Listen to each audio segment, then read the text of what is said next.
Mighty and mysterious, King Watzmann sits above Germany's only alpine national park.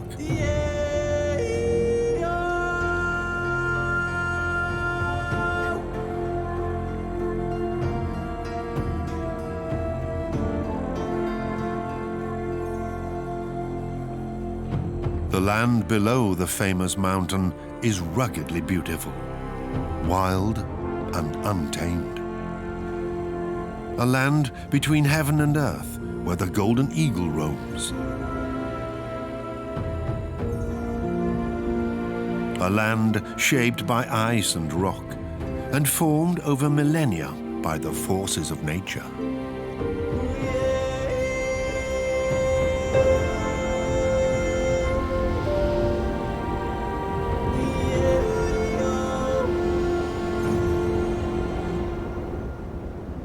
Berchtesgaden National Park is a bastion of winter.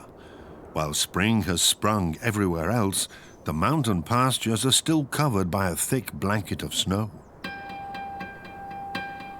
Very slowly, the rays of the spring sun find their way into the deep gorges of the valleys.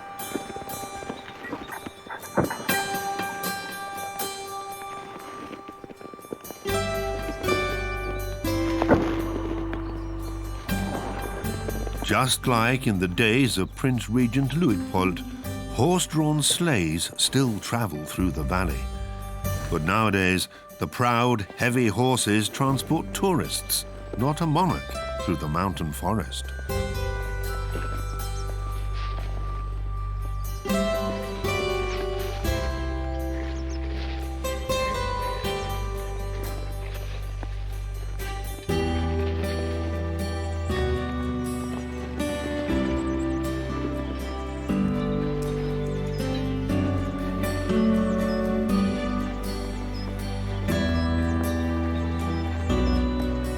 While frost still reigns in the shadowy valleys, the sun is beating off the snow on the southern slopes. Mountain spring is near.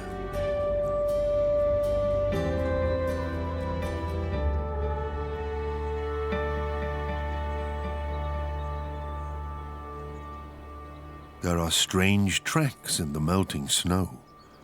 A mysterious being has left its footprint. These tracks are never seen in winter, but suddenly they are everywhere. In bygone days, people thought that these were the tracks of the Tatzelwurm, a creepy being with a reptile-like body and the head of a cat. But nature has an explanation for this phenomenon: marmots. For 7 months, they were hibernating in their burrows underground. In mid-April, the large rodents emerge. As soon as hibernation is over, it's time to mate. The females can only conceive on one single day.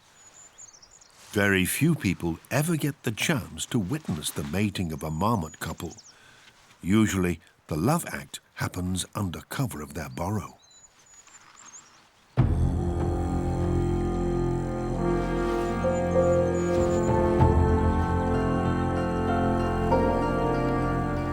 A large part of the water contained in the snow evaporates and disappears in the azure sky above the mountains.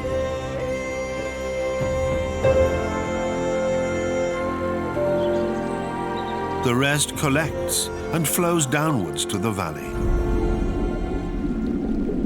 Those drops that make it to the bottom feed the habitat of a strange bird. The dipper is the only songbird which looks for food underwater. In the crystal clear water, it hunts crustaceans and insect larvae.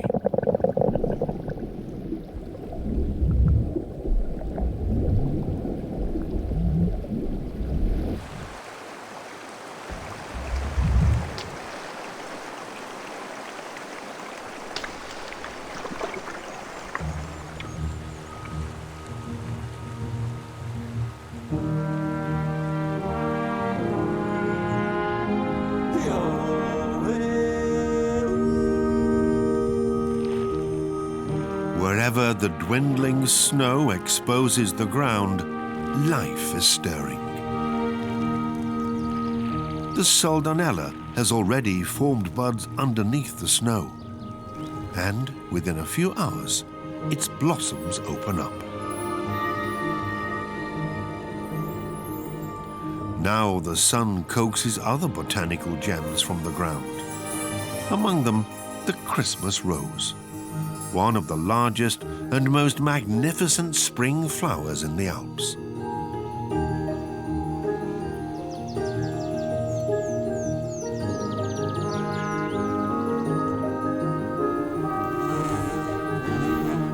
On its white petals, it offers bumblebees the first fresh pollen and nectar of the year.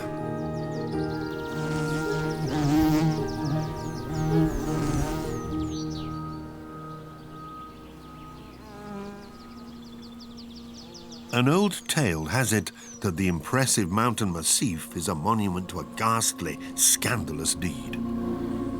According to legend, Watzmann was once a bloodthirsty ruler.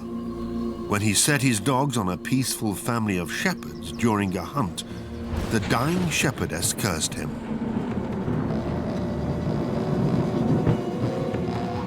And the entire family of the tyrant, king, queen, and between them the children, were turned into stone for good.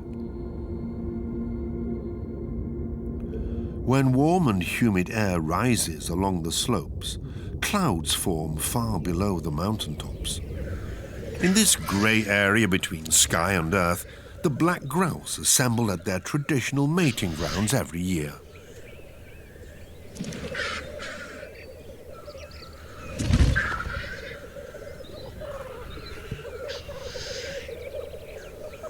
The presentation of the magnificent plumage and the mutual trials of strength determine which cock gets to pass on its genes.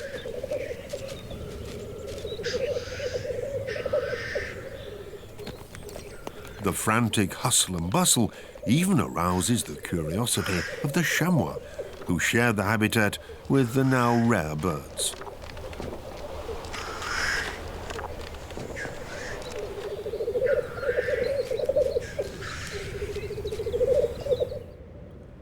It's getting warmer, and slowly the fog is lifting. At hourly intervals, the snow also disappears on the higher pastures. Like the black grouse, the alpine newts always gather at the same place for their courtship.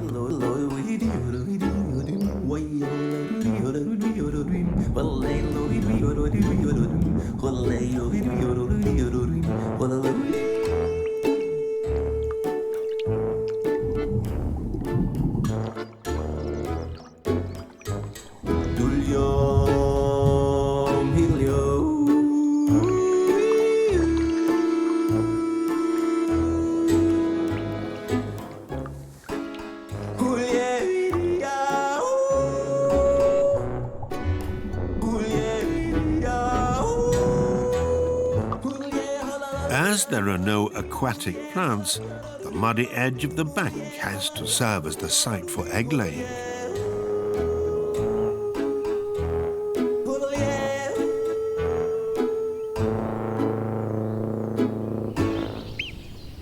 In early May, the mountain pasture glows in fresh green, much to the joy of the marmots.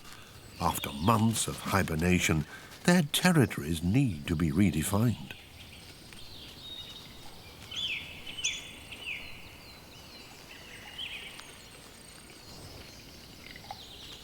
A strange sound echoes from the forest. The capercaillie is the largest native bird.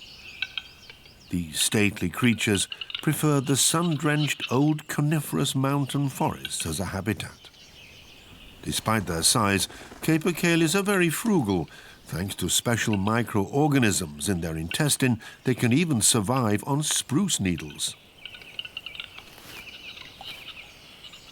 Now the well-camouflaged hen is the target of male desires. In order to enjoy her favors, the cocks perform a bizarre courtship ritual.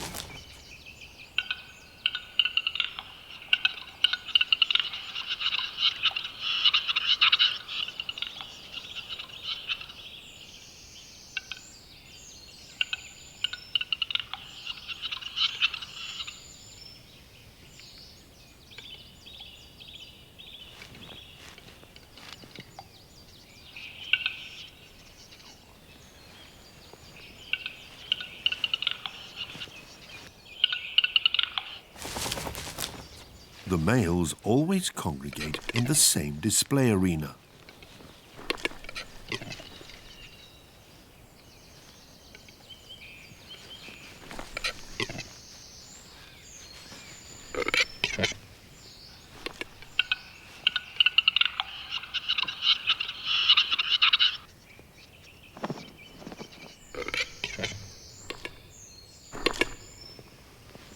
Gulps, belches and head bobbing make it clear who is the stronger. Once the victor is determined, the weaker male leaves the field.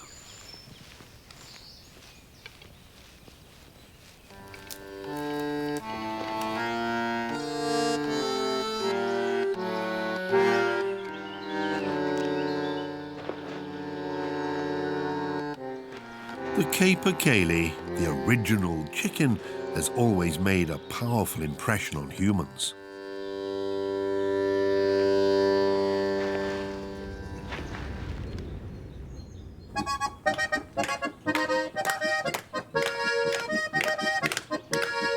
Allegedly, the courtship display of the capercaillie was the model for the famous Schuhplattler dance. There is no way to prove this, but it's for certain that Schuhplatteln has always been part of the regional tradition, here in Berchtesgaden National Park.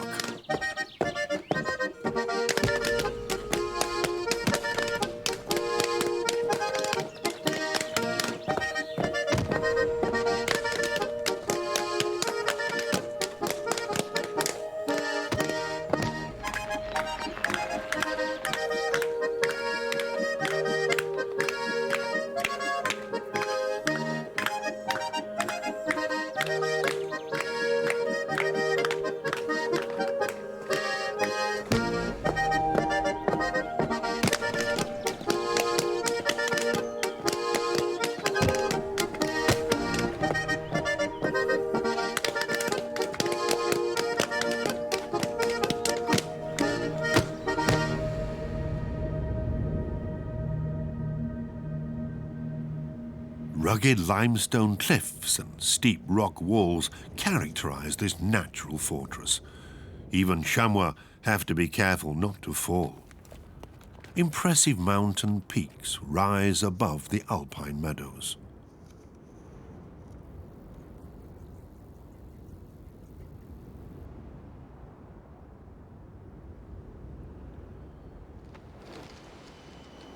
The golden eagle has its nest in the steep rock walls. There is already a hungry chick in the eyrie.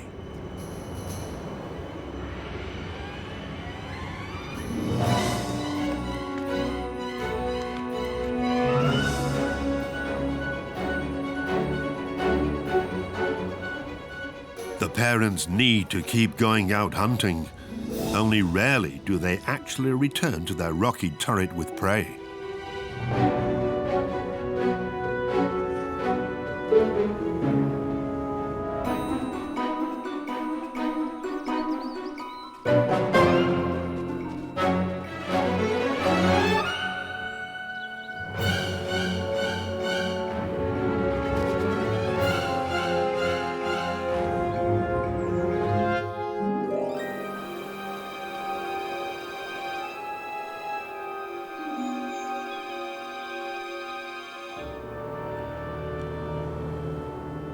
For centuries, hunters saw the golden eagle as a pest, competing with them for prey, so it was almost wiped out. It's only since the majestic bird of prey was put under protection that the population is recovering. In Berchtesgaden National Park, 4 pairs of eagles are breeding again. Until a few weeks ago, the camouflage of its winter coat provided optimum protection for the snow hare. Now it is having the opposite effect. However, the eagle was unable to follow it in the dense mountain forest. The rich mosaic of mountain pastures, forests, groups of bushes and bare rock creates an infinite number of niches and corners where animals and plants can live. This is one reason for the biodiversity of the national park.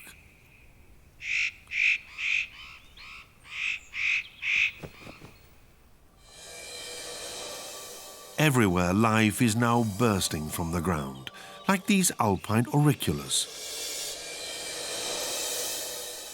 But the spotted nutcracker still relies on its winter supplies. Last summer, it hid an immense number of Arolla pine seeds in the ground.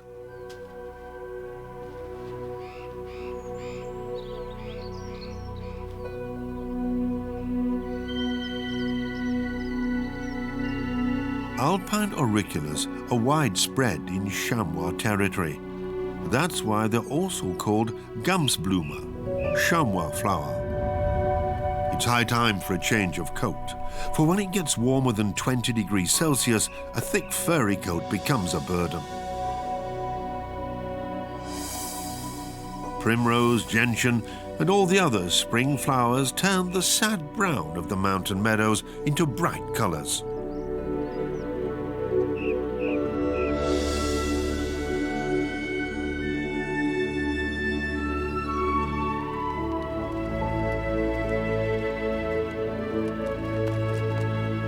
But not just the chamois is losing his winter coat now. The snow grouse also gets a brown summer plumage. After the winter, the animals enjoy the juicy vegetation they have missed for so long.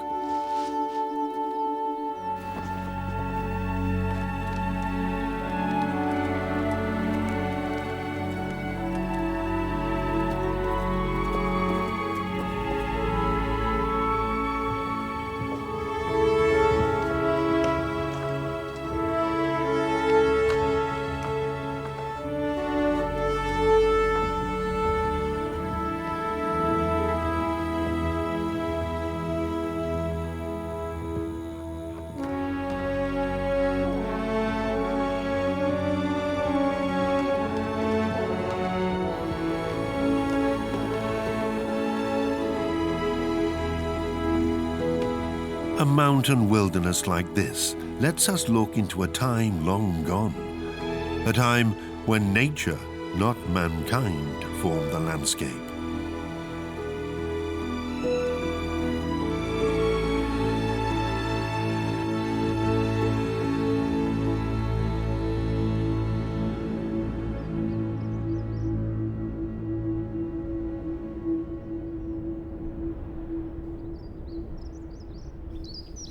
Now that the chamois have food in abundance again, their young are born.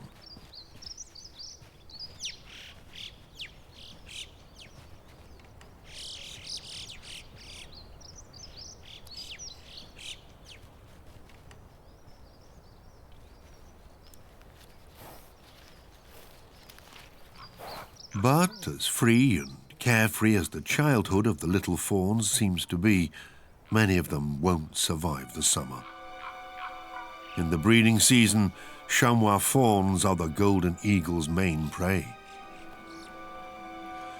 But a golden eagle can only carry them away whole if the fawns weigh less than 7 kilograms.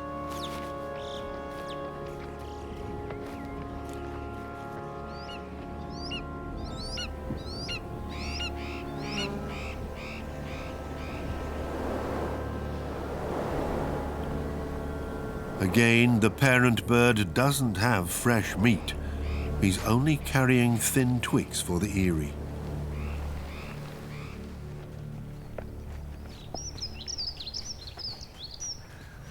The eagles don't endanger the chamois population because it's not necessary to snatch a fawn every day.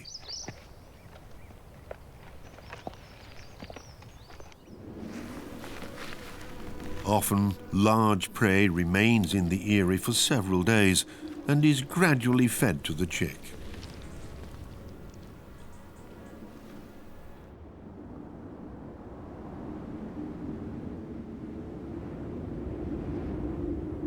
More and more wilderness is entering the eagle's territory.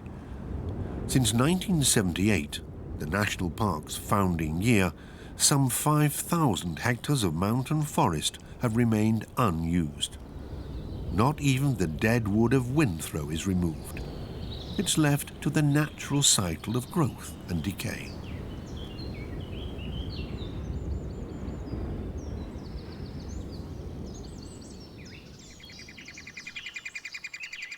An amazing number of animals are dependent on the dying trees and dead wood of mountain forests.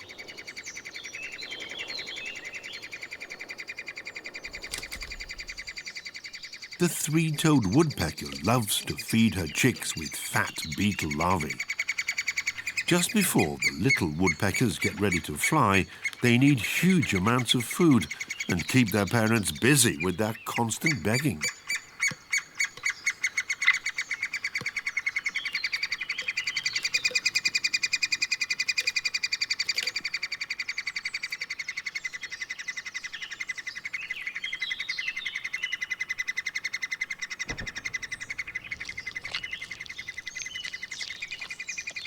Three-toed woodpeckers specialize in wood-dwelling beetles, like lepturine beetles. Only in places with lots of dead wood will they find enough larvae for their young.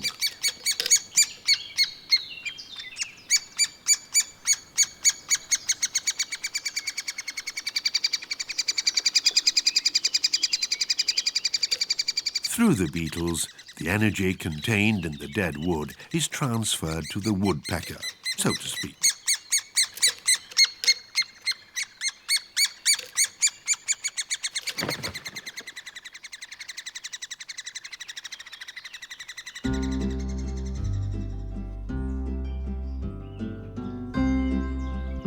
On rocky blocks in the midst of a sunny mountain pasture, white stonecrop is growing.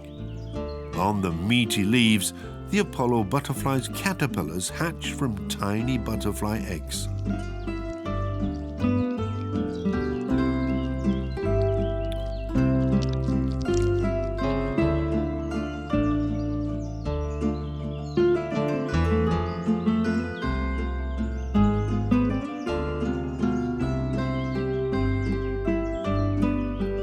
It takes several ingredients for a mountain pasture to become an Apollo nursery.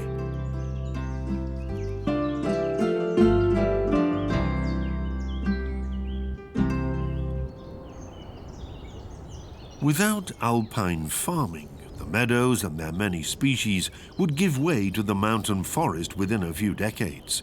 That's why even in the national park, the alpine farming of the mountain pastures is welcome. Even if it doesn't look like it at first sight, alpine farming is a laborious business. This farmed alp is located in the national park. Here they've been making the aromatic Schüsselkäse bowl cheese for centuries. It's a long process for the cheese to get from the pot to the bowl and from there onto the plate. Overnight, the two cows have turned their stomachs full of juicy mountain herbs into aromatic milk.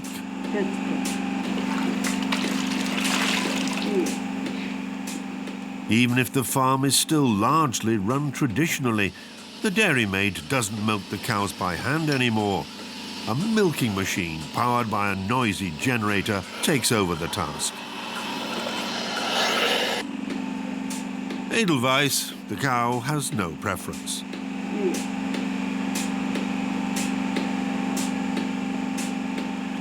Ten minutes later, the udder is empty and the jug is full.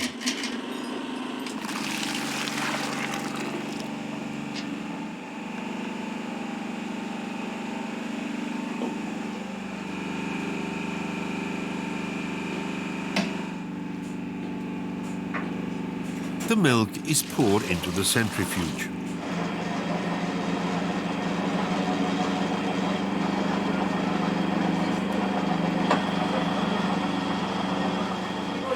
The centrifuge is very old, we learn.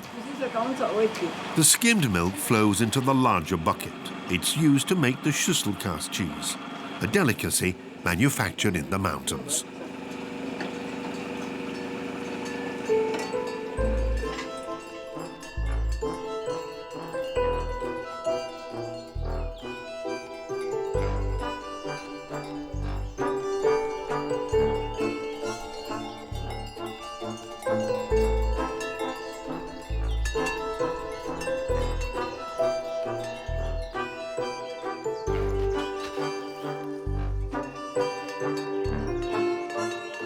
In summer, the alpine meadows are a paradise for large and small herbivores. After about 6 weeks, the Apollo caterpillar is fully grown. Soon it will leave its fodder plant to pupate. Then, countless colorful butterflies will flutter across the alpine meadows.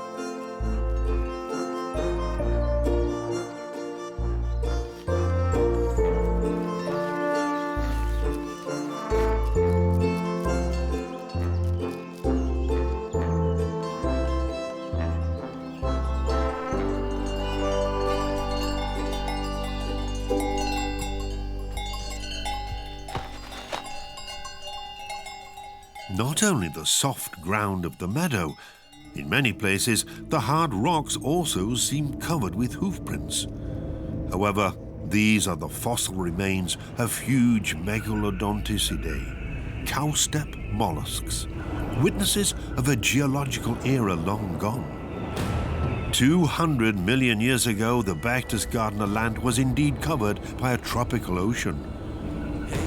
The Watzmann East Wall, 1,800 meters high, consists almost exclusively of sea sediment. It's the highest rock wall in the Eastern Alps. What used to be the seabed was lifted into lofty heights when the Alps were formed. Wind and weather keep gnawing at the rocks, and the rain washes it downwards to the valley.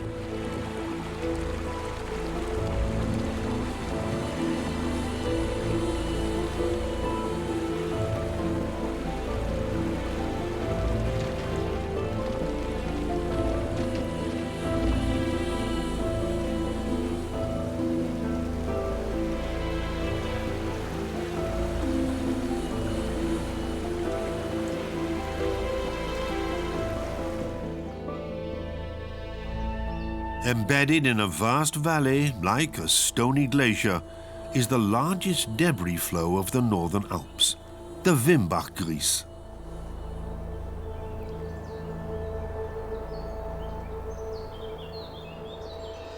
The rare columbine, Aquilegia ainsliana, is an expert at moving gravel soil.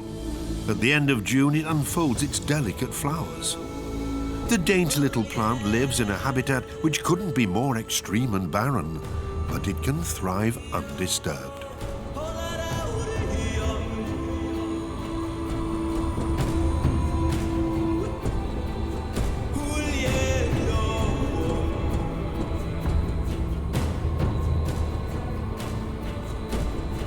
"2,500 years ago, the philosopher Heraclitus described the essence of nature with the words "Panta rei," everything flows.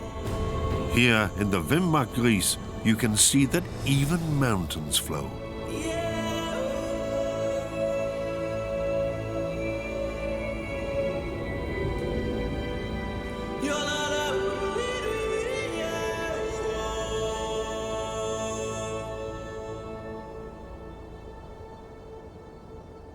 While water is a rare sight in the rocky desert of the Wimbach-Gries, it is omnipresent in the valley of the national park's largest lake.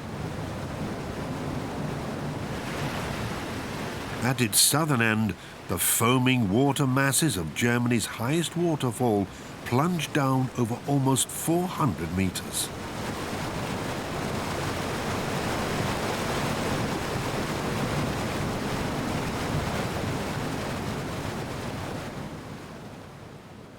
Water doesn't just collect in the brooks and lakes of the national park.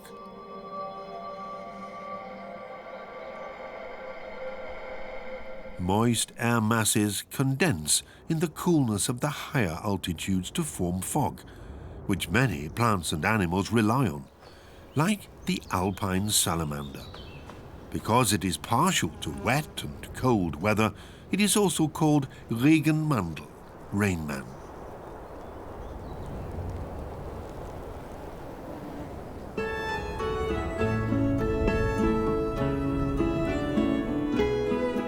The summer rain coaxes a veritable treasure from the stony soil. In the old days, many a bold lad risked his life to find it. Today, the Edelweiss and its habitat are under strict protection.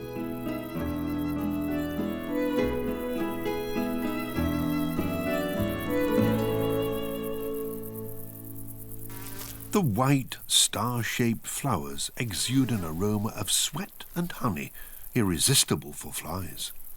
By carrying pollen from blossom to blossom, they ensure pollination. Like the Edelweiss, the ibex is an emblem of the Berchtesgaden Alps, despite the fact that within living memory there have never been ibex here. Only in the last century was the wild goat deliberately established here. Since then, it has been procreating slowly but steadily in the highest and most inaccessible rocky regions.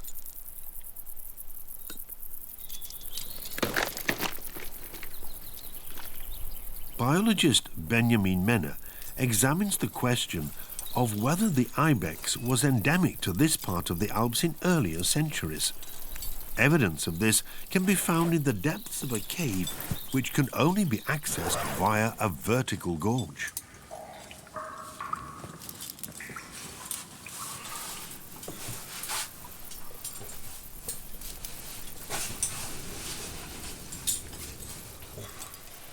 In his work, Benjamin Menner is always aided by his wife Sandra.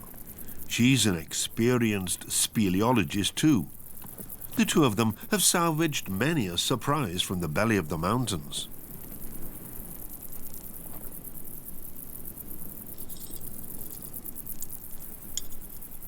In the light of a warm summer day, the two of them descend into cold and dark.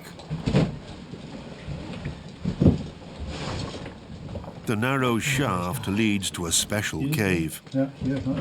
Here, the bones of various animals are to be found. They belong to marmots, chamois, and 2 ibex that fell into the cave at some point.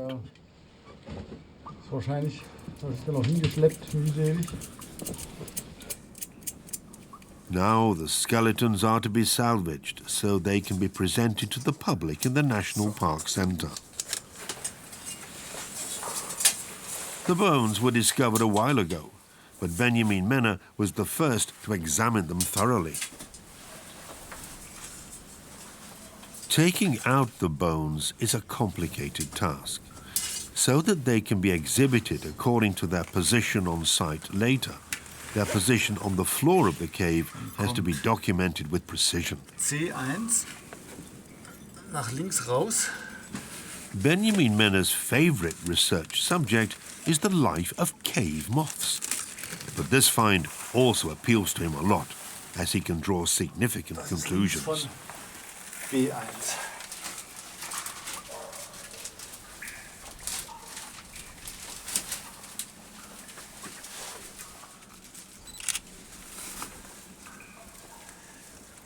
Okay, das ist jetzt C2. The recovery of the skeletons takes several hours. At 3 degrees Celsius and 100% humidity, the cold is creeping into the scientist's bones.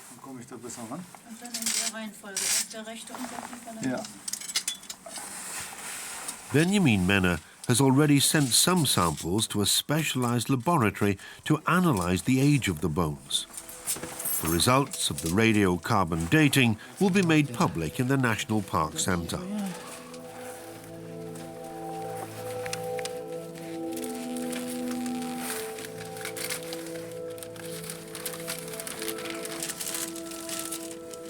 Bei wie viel war das dann da?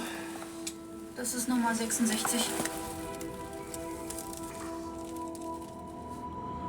Previously, people had assumed that the ibex is only endemic to the Berchtesgaden Alps because it was established here in the last century. The skeletons from the cave proved otherwise.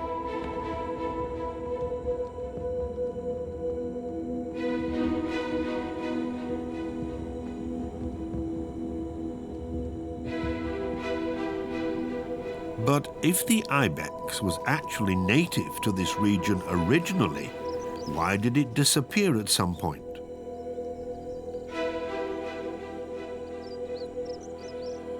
Could mankind have killed off the ibex centuries ago? There are no written sources verifying this, but there is some evidence just outside the boundaries of the national park. The Golling hunting frieze in Austria was probably etched into the rock in the 13th century. The ibex has a very weak flight instinct, which is why it was easy to kill the animal with arrows and lances. Many ibex must have fared like this one, until at some point there were none left.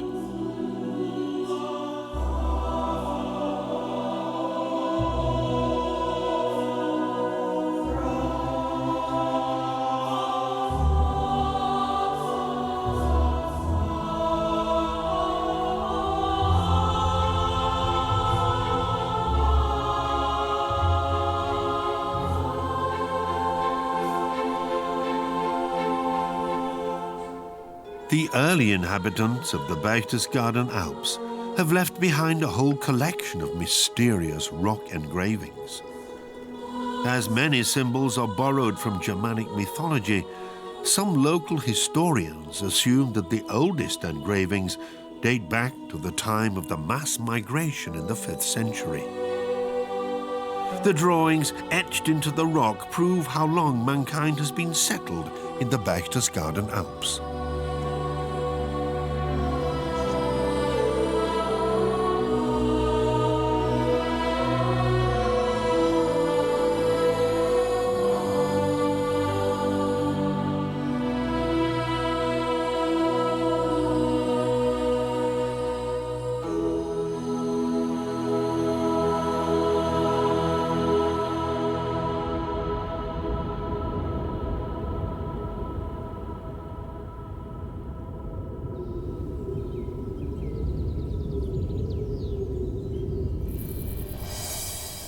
In midsummer, the extremely poisonous wolfsbane unfolds its blue flowers.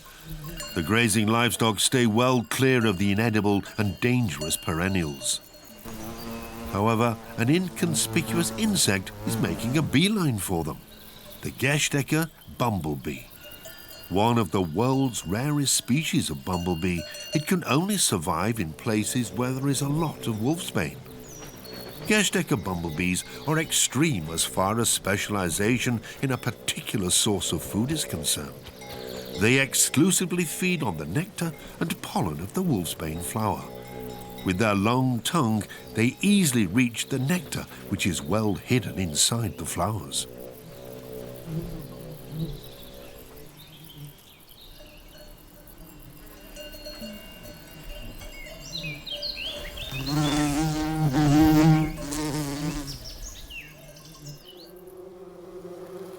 A few weeks ago, the queen moved into an abandoned mouse nest. She's almost twice the size of the workers. Unlike honeybees, bumblebees don't make honeycombs, but care for their brood in larvae cells.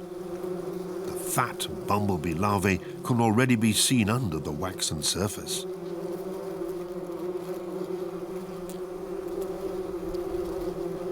When feeding them, the workers open up the cells and regurgitate nutritious food pulp into them.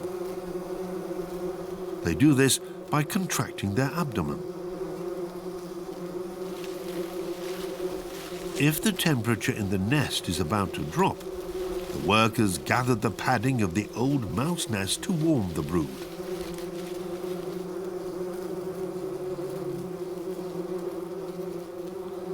Bumblebee colonies are characterized by a strict division of labor. Some care for the brood. Others fly out to visit the flowers of their only source of nectar.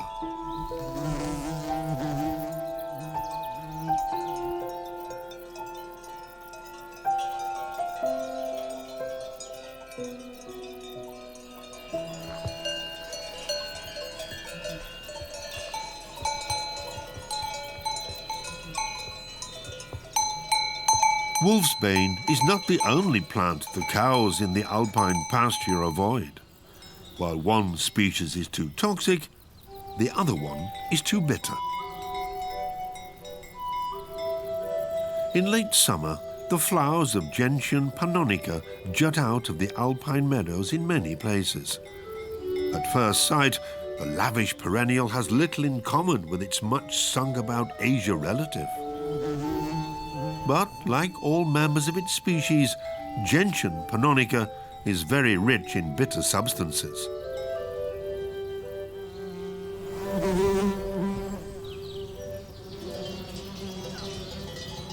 Cattle have a good sense of smell and an even better memory.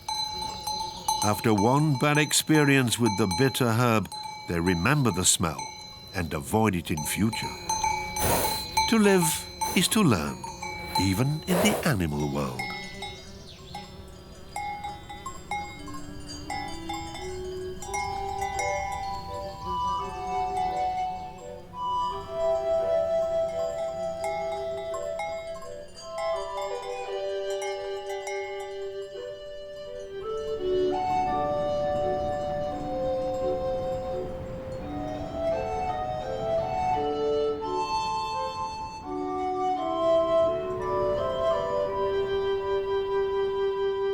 The end of a hot summer day is often decided by heavy thunderstorms.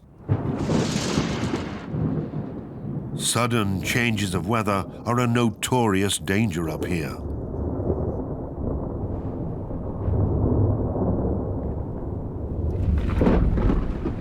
For the locals of Berchtesgaden, however, these are reminders of the curse which created their most beautiful mountain.